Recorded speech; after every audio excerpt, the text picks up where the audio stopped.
The Scranton branch of Dunder Mifflin had its fair share of managers throughout the series. Obviously, the most memorable one who sticks out the most is one Michael Gary Scott.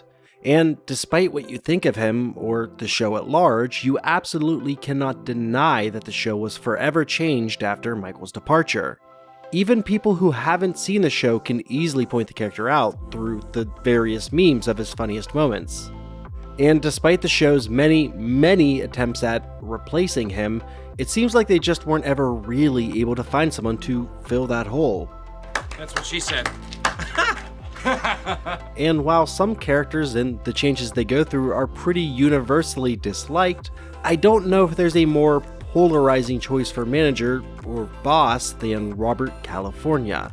Everyone I know absolutely loves or absolutely hates his character. But what makes Robert so hateable while Michael is so likable? Let's go through some points. And obviously expect major spoilers for The Office from this point onward. But that should be fairly obvious by this point, right? And hey, while we're here, comment down below what you'd like to hear me talk about next. It definitely helps the algorithm not hate my channel. And make sure you subscribe if you haven't already. I set the personal goal to try and hit 100,000 by the end of the year. I'd appreciate any and all support. One of the biggest differences between Michael Scott and Robert California is the way they act. Whether it be in private situations or when taking control of their employees, Michael Scott is known for his goofy, awkward, and at times utterly cringeworthy but lovable attitude. He'll go above and beyond to make the workplace fun for his workers. He takes different routes to do things spanning from simply telling jokes to hosting award shows to making sure all of his employees get awarded for something. While he's not the smartest in the office, he definitely showcases time after time how much he cares for his workers and the extent he'll go to satisfy them. Not only in the workplace, but in their personal lives, doing things like giving his workers relationship advice, something we've seen time and time again.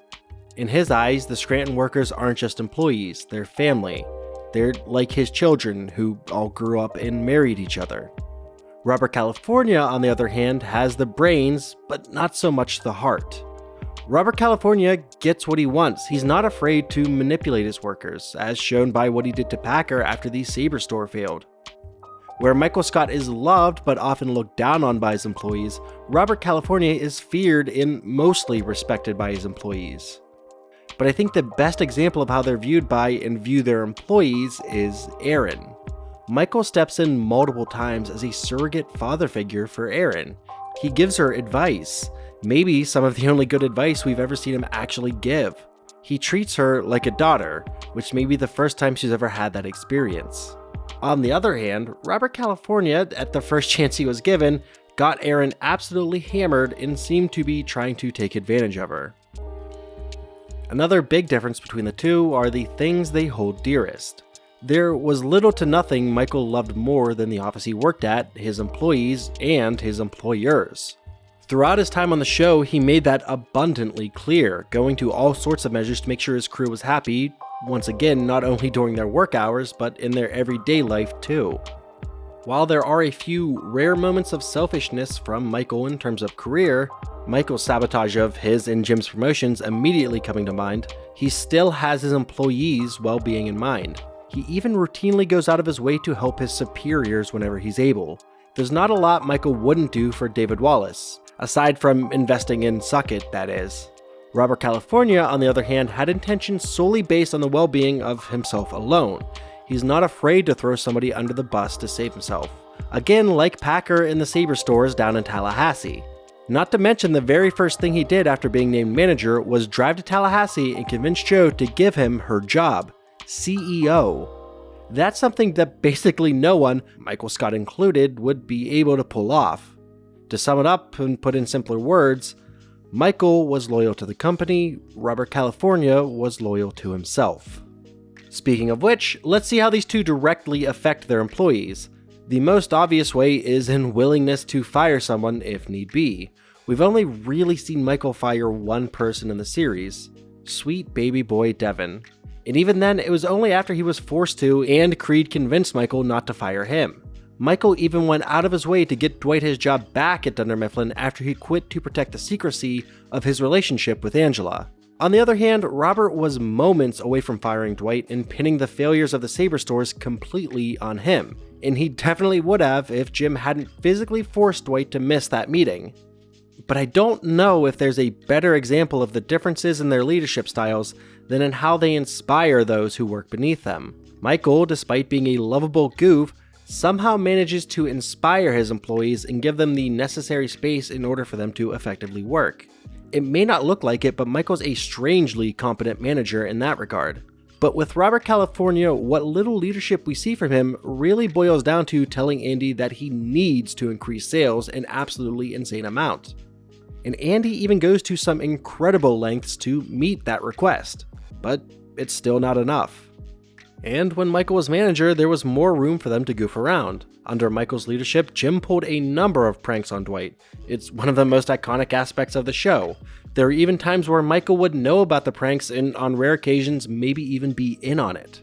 Under the reign of Robert California, there were still pranks, but Jim's character had definitely undergone change. It seemed that Jim tended to want to please his boss, probably because he needed to take Robert much more seriously than he had taken Michael. But how I always viewed it is that while Michael seemed to put out a goofball-esque first impression, he somehow manages to gain the respect of just about everyone who really gets to know him in business. While Robert California has the outward appearance of a successful businessman who knows what he's doing, anyone who works with him for a prolonged time realizes just how incompetent and unlikable he actually is. Now, let's talk about how much people actually know about these two. Where most people would keep secrets about themselves to avoid embarrassment and shame, Michael Scott is a bit of an open book, not afraid to let things out about his personal life, even stating many times throughout the show's run that he and everyone should be involved in each other's personal lives. It's business after all, and business is the most personal thing that there is. Now, let's look at Robert California.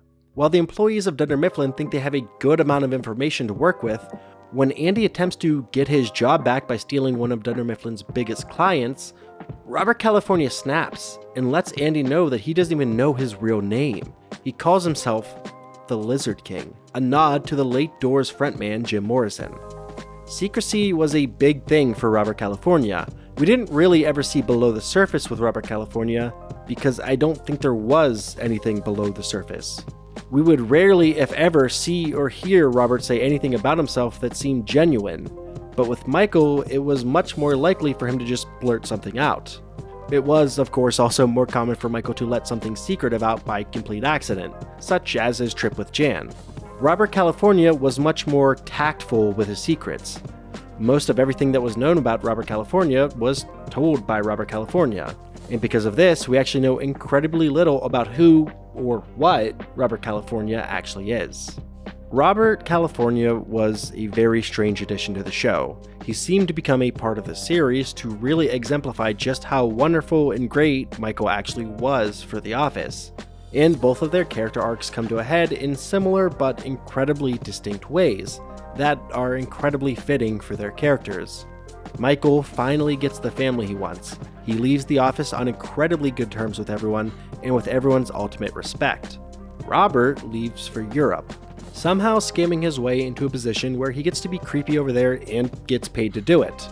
The two characters couldn't be more different and seem to exemplify the right and wrong way to do business. At least that's how I looked at it. But, I mean, what do I know? I don't even know Robert California's real name. I'm the Lizard King. But anyways, this has been 10K Bill, and thanks for watching. If you like this video, comment down below if you'd like to see more content like it in the future. Follow me on Twitter at 10K Bill to stay up to date on everything I'm working on. Support us on our Patreon if you like this content and want to see more like it. And of course, make sure you subscribe for all your entertainment-related content.